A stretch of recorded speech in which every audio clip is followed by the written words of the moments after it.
Salut à tous et bienvenue dans l'antre. Aujourd'hui on se retrouve pour un unboxing, une présentation de répliques. Il s'agit d'une réplique de chez Guegui, G&G. GG, ouais bon on va y arriver quoi. Le PCC 45, ça c'est bien ça.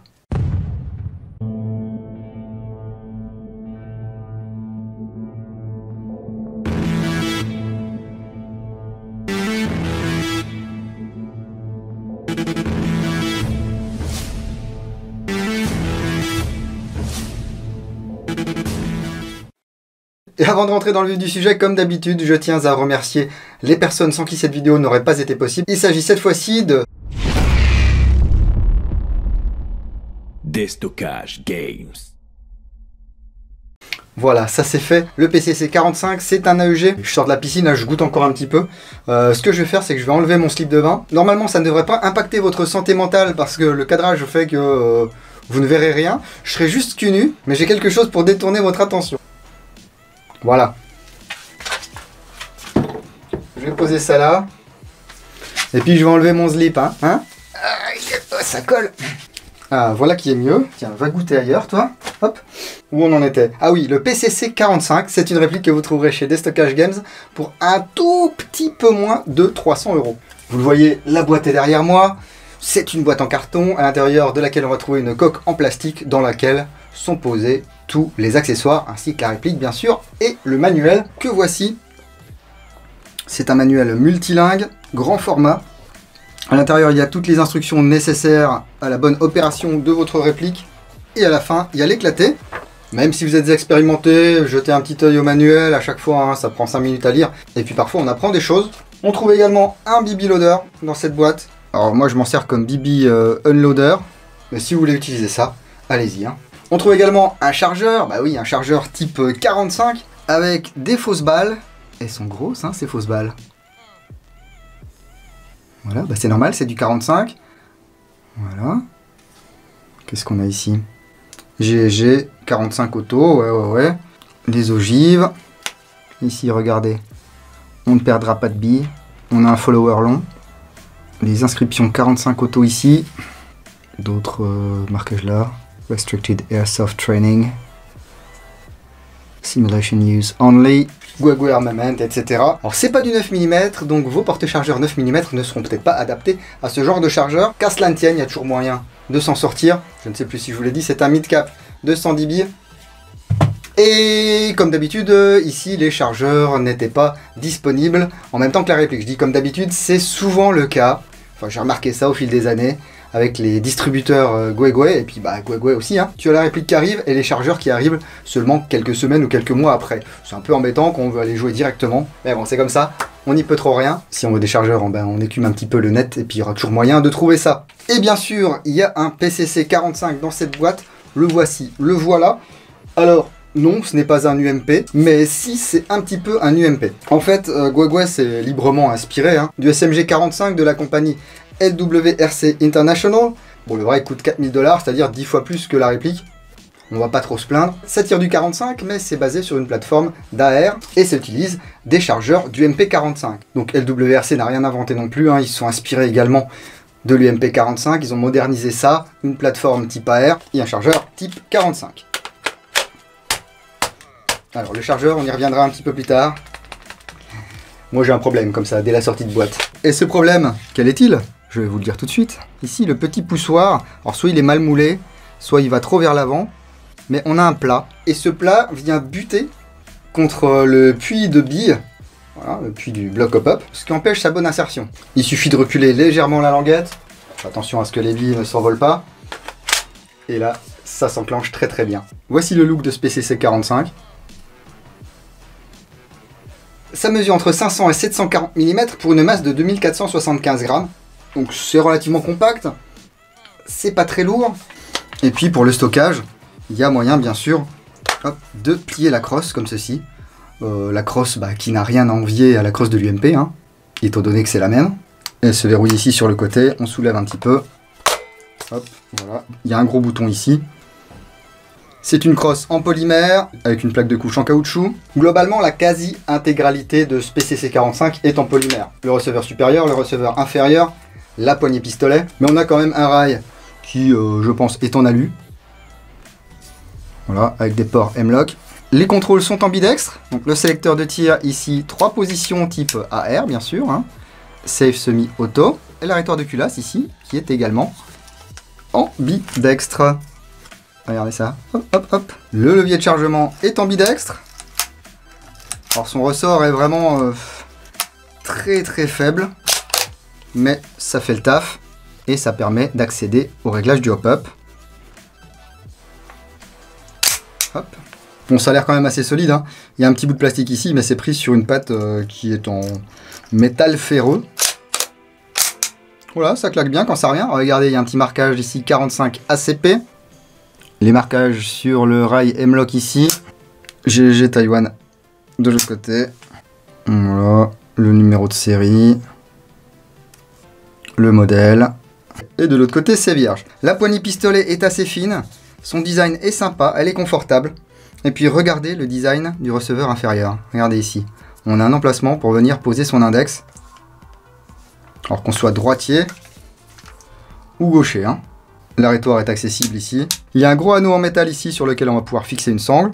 Et ici, il y a un emplacement où on peut mettre un anneau de sangle QD. Si sa position ne vous convient pas, vous pouvez le bouger car c'est un petit bidule M-Lock. Voilà, bidule, on utilise du vocabulaire technique de pointe dans l'antre. Le puits de chargement est ici. Et là, on va retrouver la petite palette qui va permettre de verrouiller et de déverrouiller le chargeur. Le pontet est assez sexy là. On a une queue de détente droite, on va virer ça. Alors ça, ne le mettez pas tout de suite à la poubelle. Je vous rappelle que vous avez un petit truc à gratter ici. Et ensuite, vous allez sur le site de chez Guegui. Et il y a un tirage au sort de temps en temps pour vous faire gagner des répliques. Et s'il y a un truc dont je suis sûr, c'est que vous adorez gagner des répliques. Ah bah, en fait, ouais, il n'y a pas que le talon de crosse qui est en caoutchouc. Ah, regardez. Ici. Voilà, ça sonne caoutchouc aussi. On a un petit revêtement caoutchouc sur cette partie de la crosse. Piou piou. Alors là, c'est sympa parce que, regardez, la forme du puits de chargeur. On va pouvoir venir mettre sa main ici si on n'a pas de poignet. Mais bon, il n'y a pas de Picatinny non plus, donc on va pas se blesser si on n'a pas de gants. On peut également tenir sa réplique comme ça si on veut. Ça se fait toujours. Ou comme ça si on veut. Ça se fait toujours, mais on peut pas viser. Bon, le polymère a l'air de vraiment bonne qualité, hein. Je pense que c'est du nylon fibré. Et puis le garde-main est anodisé. Il y a un rail Picatinny sur le dessus. À 3h et à 9h, du M-Lock. À 6h, 2 ports M-Lock vers l'avant. Ici, un trou assez large. Et là, un loquet qui va nous permettre de démonter le garde-main pour insérer la batterie. La batterie, effectivement, va s'insérer dans le garde-main. Il n'y a pas de compensateur ici, c'est un protège-filetage.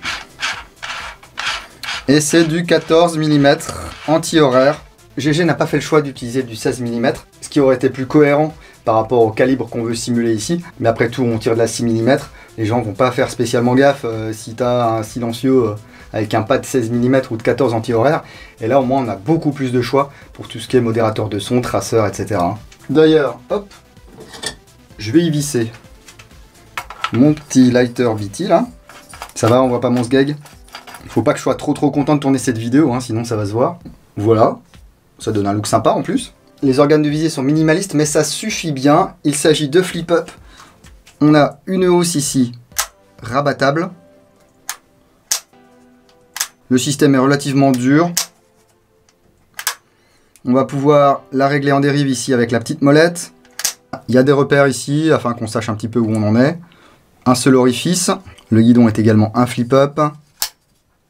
Il y a une molette ici afin de régler la hauteur du cran. La visée est sympa, ça tombe bien face à l'œil.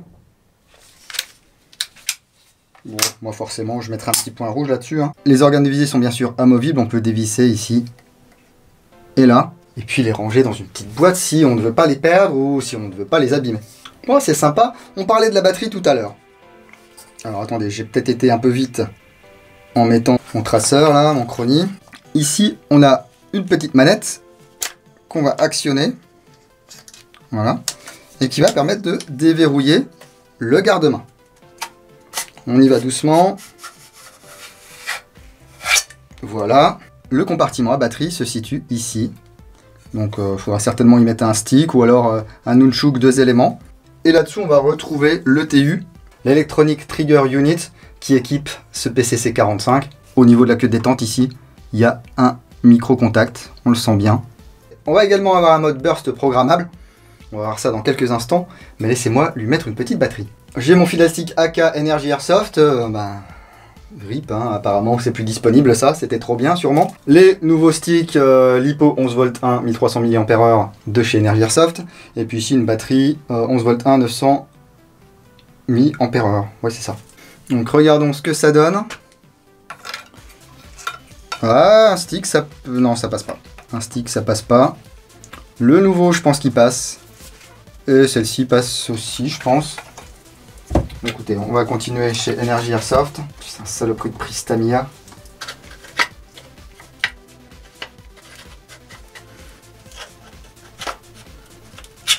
Ça va jamais rentrer ça. On essaye comme ça. Bon, on va essayer avec plus petit. C'est encore très bien étudié, ça passe pas. Alors avec un nunchuk, est-ce que ça passe? Passe ça finalement ou pas? Mais non, ça passe pas, putain.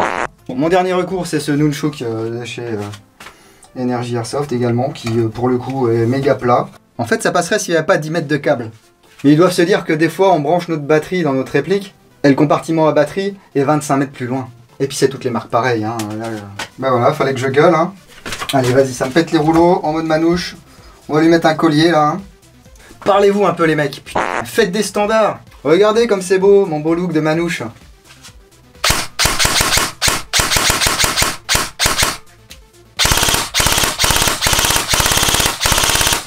Bon, c'est quand même un peu réactif, c'est pas mal. Qui c'est qui a frotté ça avec une tranche de jambon? Ah! Je sais pas si c'est d'avoir le sgeg galère, mais là ça me rend un petit peu impulsif. Je vais aller remettre un slip, je reviens.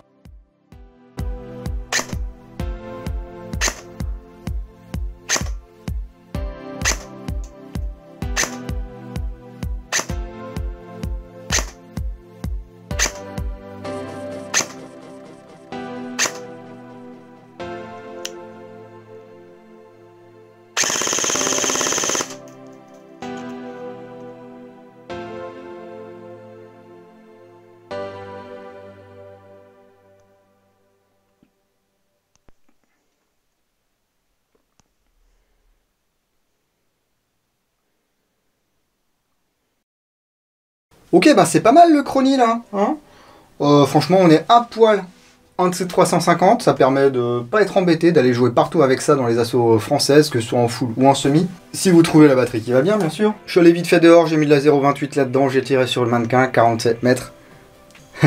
On a de la marge, vous verrez ça pendant la review complète sur l'entre-le-blog. Allez, remettons le garde-main. Ah là là, mais quel dommage, cette histoire de batterie là. Il va falloir se coltiner du 800 mAh ou des trucs comme ça pour que ça soit assez petit pour rentrer. Si je le mets pas du bon côté, ça va pas le faire. Ah ouais, je suis troublé là.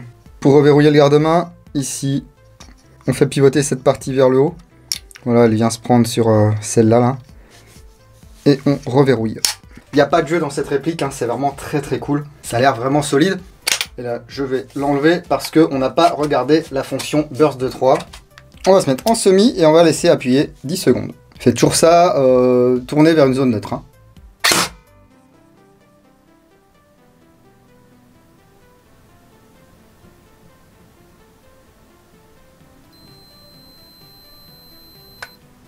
Ok, il y a un bip à peine audible qui se fait entendre.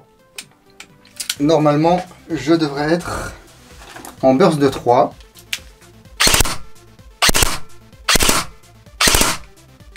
Ok, c'est du tap burst, c'est-à-dire qu'une seule impulsion sur la queue de détente va tirer les 3 billes. Si je veux m'en mettre en full, même chose.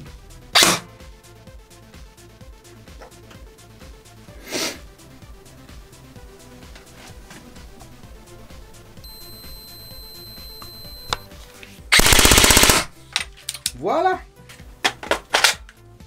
Faut que le chargeur se rôde un petit peu, maintenant il s'enclenche bien. Voilà, j'essaierai quand même d'y installer un ETU++ de chez Perun. Je verrai s'il y a la place. Ça serait bien qu'il y ait la place parce que les fonctions de l'ETU++ sont quand même très sympas. En tout cas, je suis très content d'avoir découvert cette réplique aujourd'hui et puis de vous l'avoir montré. Merci beaucoup à toute l'équipe de destockagegames.com parce que c'est pas quelque chose que j'aurais acheté, en tout cas pas pour faire juste une review. Et puis comme je n'ai plus du tout de contact avec GG, eh bien c'est toujours sympa de vous présenter leurs répliques parce qu'ils continuent à sortir des produits. Donc c'est bien de rester un petit peu dans le rythme, même si là ça fait quand même un petit moment que ce PCC45 est disponible. Hein. Donc voilà ce que ça donne pour 300 €. Donc si la réplique vous plaît, n'hésitez pas. De toute façon, si vous avez un souci, il suffit de contacter la boutique, d'être de bonne foi, voilà. Il ne s'agit pas de tout démonter et puis de dire ensuite que vous n'avez rien fait et que c'est arrivé cassé, parce que des filous, il y en a, hein. Soyez honnête, et en général, ça se passe bien. Hop là, comme ça aussi c'est pas mal, puis on peut s'en servir. N'hésitez pas à me dire ce que vous pensez de cette réplique, c'est pour ça que les commentaires sont là. C'est quand même mieux de réfléchir avant d'écrire, hein les gars. Si vous possédez un PCC45, n'hésitez pas à nous dire également comment ça se passe avec le vôtre, si vous en êtes content, si vous n'en êtes pas content, si vous avez eu des problèmes, si vous avez changé des pièces. Rassurez-vous, en sortie de boîte, ça fonctionne très très bien. Les deux petits trucs que j'aurais à lui reprocher, vous l'avez compris, c'est ce chargeur qui va mettre un petit peu de temps à se roder là pour pouvoir s'enclencher comme il faut. Et puis l'emplacement de batterie qui serait bien si on n'avait qu'à mettre la batterie, voilà, et pas la prise d'équilibrage, les fils et tout ça. Si vous avez aimé cette vidéo, n'hésitez pas à mettre un gros pouce vers le haut, un pouce vers le bas si vous voulez, c'est pas un souci. Et puis surtout, abonnez-vous et activez les notifications. Vous êtes 50% à regarder les vidéos et à ne pas être abonné. Ça rime à rien, voyons, ça ne rime à rien. Hop, je vais rallumer ça, parce que j'ai remis un slip, mais vous avez quand même droit au sabre laser. Si vous ne voulez rien louper de ce qui se passe dans l'antre, vous pouvez me suivre sur la page Facebook, sur Instagram, sur Twitch et sur www.l'entrededingo.com. C'était la première fois que je faisais une vidéo sans le bas. En fait, on n'est pas si décontracté que ça. Allez, prenez soin de vous et de vos familles, ne faites pas n'importe quoi. Si vous allez jouer le week-end prochain, jouez sérieusement, mais sans vous prendre au sérieux. Et moi, je vous dis à bientôt dans l'Entre du Dingo. Bise.